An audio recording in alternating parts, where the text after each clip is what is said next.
10:21 a.m. My name is Brennan Kelsey. Along with me is Mr. Marabella and Ms. Wise will be panel. We're here for parole revocation hearing. Would you please introduce yourself, state your name and DOC number for the record? Clarence Bolden, 319-449. All right, Clarence, we're here for parole revocation hearing. I'll ask you some charge. You'll say guilty, not guilty, guilty with a statement, not guilty with a statement. We'll ask you some questions. You can respond at the end. You can make a statement. We'll take a vote. You understand the process? Yes, sir. Do you have a parole revocation questionnaire in front of you?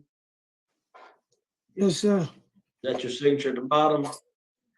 Yes, sir. Can you read and write? Yes, sir. Right. Clarence Bolden DOC number 319449. The charge is number 4. You violated this condition of supervision by committing an offense of second-degree rape and false imprisonment. You were arrested on or about May 31st, 2019 by the St. John the Baptist Parish Sheriff's Office and charged with said offenses. These matters have since been no processed. How do you plead? I'm guilty. All right, please answer, Mr. Marabella. Mr. Bolden, you want to tell me what happened? Yes, sir. Go ahead. All right. First of all, me and the girl was chatting online. And then she asked me to come pick her up. I went pick her up, brought her to my house, and my PO showed up the next day. She was in the room at the time. She was present. PO asked me who was she, and I told her that was a friend of mine.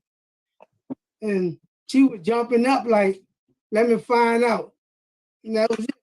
About an hour when the PO left, then they had all the cops by my house. All right.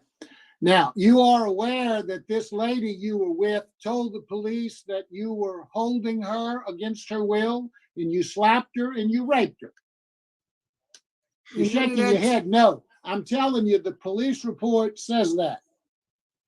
I know the police report said I had a copy of it. But so you're saying that didn't happen, that she was lying when she was talking to the police about that? Yes, sir. None of that took place. Okay. Now she would know when they got there. You have had a number of run-ins with the law since you have been out. Anybody can point a finger at me. Okay, you got charged with aggravated kidnapping and armed robbery back in 2015.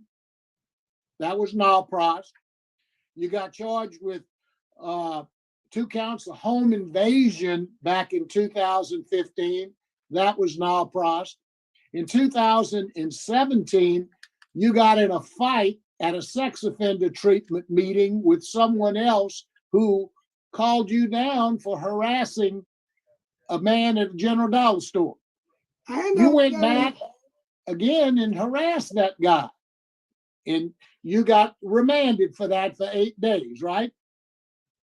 Yeah, I was locked up for 8 days for that, but I never had a fight with no one at the sex offender building. So none of those other things happened? You were just falsely accused? Falsely accused. Why is that, Mr. Bolden? Why have you been so many times falsely accused of very, very serious offenses? If I was guilty of these offenses, I'd have been convicted. That's why there was no problem. Mr. Bolden, I know that there are a lot of reasons why DAs don't pursue charges. While it is true, you are presumed innocent until you are convicted. You are on parole. Even if you are not convicted, if this board believes you have done something illegal or in violation of your parole, we can revoke you. So while you maintain all of those presumptions of innocence, simply because a DA, because a victim recants a story, or because a victim is afraid of you, or because a victim doesn't want to testify, that doesn't mean you didn't do something wrong. Now, my question to you is, why do you have this dark cloud over your head that all of a sudden, all of these people charge you with these very, very serious crimes and you didn't do anything. Now, why is that? You have an explanation for that? I can say this. Anybody can say I did something and arrest me on the charge. Why you? Why do you find yourself in all of those predicaments? Because of my background, my criminal record. I have a history of doing a lot of things before I went to prison, and all that's coming back on me. When something happened, it pointed the finger at me. Okay. How long have you been in prison right now? 23 months. Now, you had sex with this lady? Yes, sir. You slapped her? No, sir. You were in bed with her when she called someone for help? Yes, sir. So why would she call somebody for help if y'all were just friendly, having a great time? All right. I'm explaining it to you. We was in the bed together. She was playing on her phone the whole time we was in the bed together. Like I said, my PO showed up. After my PO showed up, she asked me, she said, let me find out. And I told her, I said, let me finish talking to my PO and I'm gonna let you know what's going on. So I told her what I went to prison for. And next thing you know, an hour later, the police piled up by my house. But she was normal when she come out the house. She wasn't scared, she wasn't hollering. She told the police, let her get her seafood out the refrigerator. So that sounds like somebody being kidnapped. All right. But she did call the police. You did hear her call someone on the phone No, and she ain't complain called the about what police. you were doing? She ain't called the police. She called someone to complain boyfriend. about you. Her ex-boyfriend, yeah. Now, why would she do that to you? And guess, like I said, she was trying to go home and I couldn't bring her home. My car was broke and my little brother was at work. My car had just broke. You get in, you got all of these arrests because you got a prior record. People pick on you, they go single you out to charge you with all of these very serious offenses. This lady who you're in bed with called someone for protection from you. She then tells that to the police that you were holding her against her will and you had sex with her against her will. And she's at fault. Your parole officer is at fault. Everybody's in the wrong place at the wrong time for you. Is that what I'm hearing? You have no responsibility in any of these issues? No, sir. No. What they say, I did. All right, Ms. Wise. Good morning, sir. Good morning. The report indicated that you met this young lady on Facebook. Is that correct? Yes, ma'am. As a sex offender, what is your role in terms of social media? Well, I can chat on Facebook. You can? Yes, ma'am. I was told by my parole officer. They wouldn't know. Oh, okay. All right. That's all I had, Chairman. Thank you. All right, we'll hear from Ms. Nicole Hines. Take the mute off. All Okay, right. can everyone hear me? Yes, ma'am. Go Okay, ahead. hi, how are you doing? Okay, my name is Nicole Hines and I'm the sister of Clarence Bolden. And I'm here in defense of Clarence, of course, in the case with him and Christy. So just as a quick recap, I'll try to make everything really fast. With the situation, Clarence have, little time explaining well, but yes, he did meet her online. And he was not the only one that picked her up. My other brother actually brought him to pick her up after begging him to pick her up for a couple of days. She kept texting him many, many times. The evidence is in his phone that's in custody with the officers, which his lawyer also have access to. She texted him many times telling him she needed him to pick her up. You said you was going to pick me up. Why are you not here? My boyfriend is abusing me, beating me up, this, that, and the other. Finally, he went and picked her up. She has met several members of our family. The 2 days while she was there, she met several members of our family. I have a sister that lives across the street. She met me myself the same day, literally about 3 hours before the incident of the police showing up to the house. So I was really confused with the situation. Now, she didn't meet me face to face. So she's met several members face to face. My sister, 2 of my brothers, niece, there's 4 children in the house. My brother was in the house at the time, my niece and 4 children. I met her over the phone. And basically he was just introducing her as his girlfriend. And she just said hi. She told me her name. And I was like, hi, and it was really short and simple. And that was it. So when I got the phone call, I was really confused as to what was going on. I spoke with Mr. Ryan, who is his PO officer, myself. Mr. Ryan informed me that he was at the house less than 2 hours before the police showed up.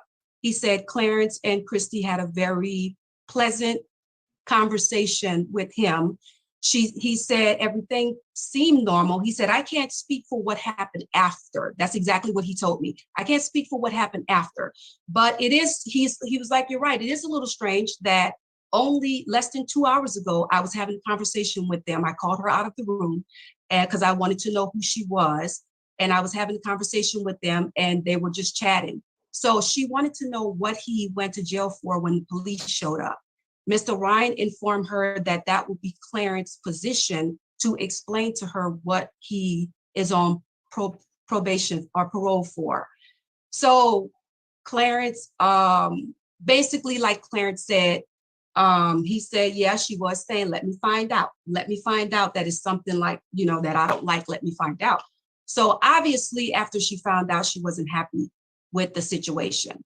During the 2 days she was there, Clarence was under the impression that she was conversating with her father. Obviously, she was conversating with her other boyfriend, trying to convince her to come back.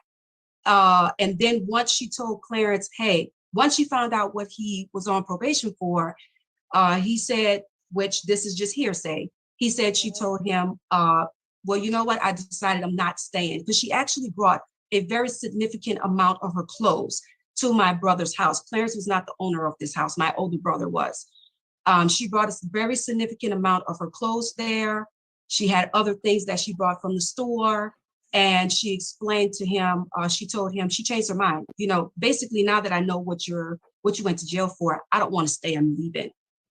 And Clarence's vehicle was broken at the time. So he was like, I need a ride to get her back home. She got to wait. I don't have a car. So it sounds like everything went bad from the 2 hours or less than 2 hours from the time Mr. Ryan left, which kicked it off because that's how she learned that he was on parole. So when the police officers came to the door with an alleged crime, Clarence went to the door, and this is in his report, and they asked for her. They asked if she was there. Clarence said yes. Clarence called her out of the room. And she came to the door and then she asked them, can I get my things? Which was a lot of things. They can verify it was a lot of things. She had stuff there that she brought with her to move in. She also asked to get her things out of the refrigerator, which was just knickknacks of seafood and other things she had brought there. So she had been conversating with family members, playing with the kids while she was there. This is not a situation of someone being kidnapped or held on, against her own will.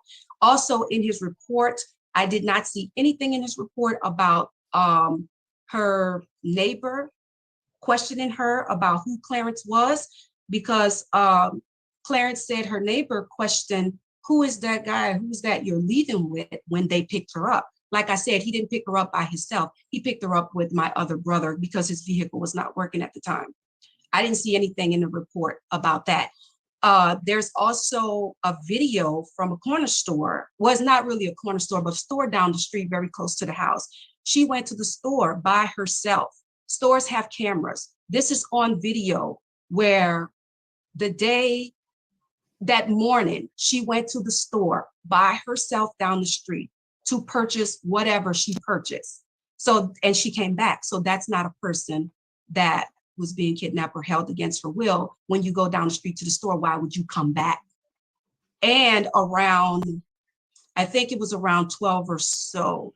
I don't want to say the time, I could be messing up on the time, but before I met her, before I talked to her over the phone, I was speaking with my sister that lived directly across the street.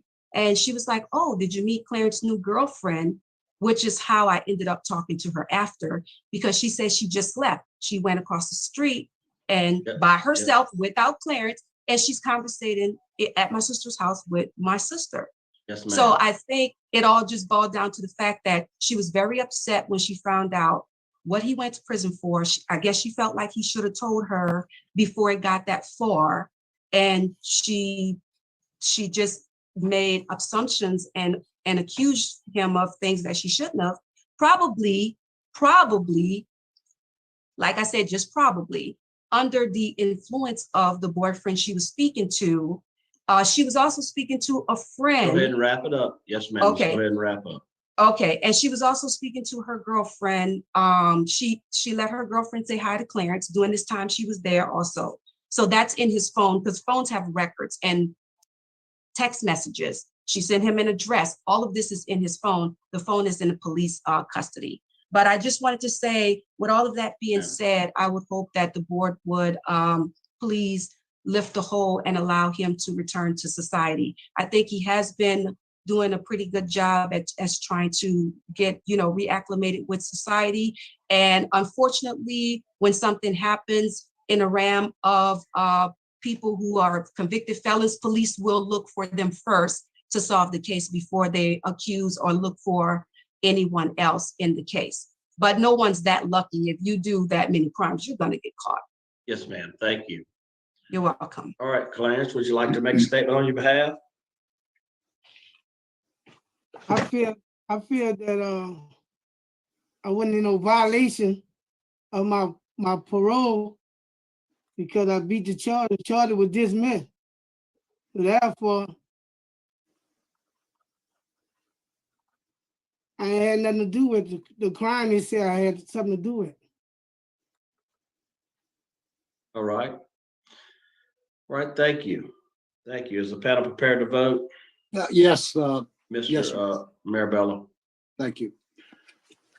Mr. Bolden, I'm going to address a couple of things. Number one, you seem to be a victim.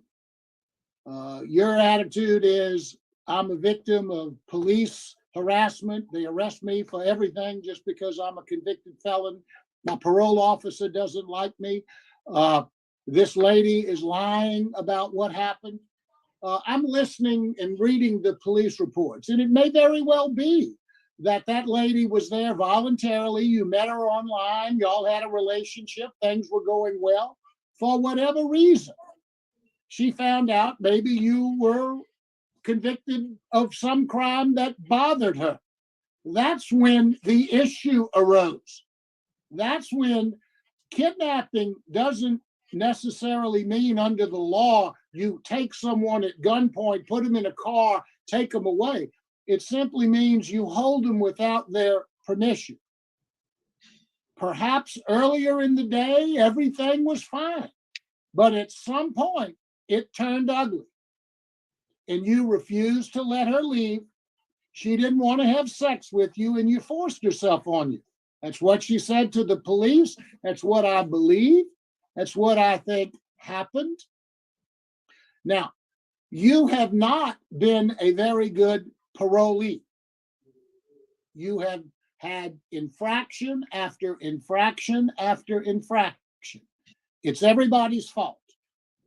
I find it hard to believe that you don't have any restrictions about getting on internet and meeting women online or anything like that. But if you say you don't, I'll accept the fact that you don't. Based upon everything that I have heard and reviewed in the police reports, it's my vote today to revoke your parole. Ms. Wise. I have one final question, young man. So what was the victim's name? Your sister referred to a Christy. What was her name? Samantha. It was Samantha. Okay, that was confusing to me. Okay. Yeah. Sir, I've read and read and read. As a sex offender with your prior, you have to be extremely careful. And you know that. I ain't been having no problem. You have to be extremely careful because you don't want to be in a predicament where you cannot prove you didn't do it. Yes, ma'am. And that's where you ended up in a predicament where you couldn't prove you didn't do it. But based on the information before, I concur with my colleague, my vote is to revoke as well. You have 2 votes to revoke your parole, also vote to revoke your parole for the same reasons as stated. You pled not guilty and you were guilty of the charge, obviously not guilty. They didn't hold the charge. You got arrested for that. So 3 votes to revoke your parole has been revoked. It is 10:42 at Caldwell. We will. Well, he's still locked up and he's backing 18 years. So for this, of course, he will get another parole opportunity. It's highly doubtful that he will spend all those 18 years locked up. But he was initially locked up in 1991 for the aggravated sexual assault, armed robbery, aggravated kidnapping, and burglary. He pled guilty, dropped it down to forcible, and was sentenced to 40 years, and he was released in 2013 after serving 22 of it. Since then, he has been locked up for a bunch of other crimes outside of this, so it's not clear to me, maybe he had been revoked before and then paroled again, but he was at another instance in 2015, just 2 years after being released. He went into someone's home, grabbed her her scarf, and started to rob her. And who knows what else would have happened when her mother walked in. And that was a broad daylight home invasion. And the police had suspected him of the 2 other home invasions that took place that week. And then you have this offense that takes place. And this hearing took place in 2021. And what was interesting for me, which was I thought his sister did an outstanding job. And it always brings up the nurture versus nature thing, or maybe she grew up under a different roof. I don't know. But, she really seems to kind of have her act together. Did you feel it was on the verge of, or on the cusp, or on the, of enabling, maybe? I wouldn't argue with that. Where there's smoke, there's fire. And I think he is a dangerous man. He's got a long track record. But I also do wonder if maybe this time he wasn't. I don't know. It's quite interesting. Now, of course, it is possible in that 2-hour span that she said she wanted to go and he said no. And he did what he's been doing basically his whole free life, according to the records. And it's also possible that she's talking to her ex and she needed a story so her ex wouldn't be so mad at her, and she made it up after she heard the charges. I mean, that neither one would surprise me, frankly. But I guess, was it Miss Wise said, you can't put yourself in that situation. You just can't.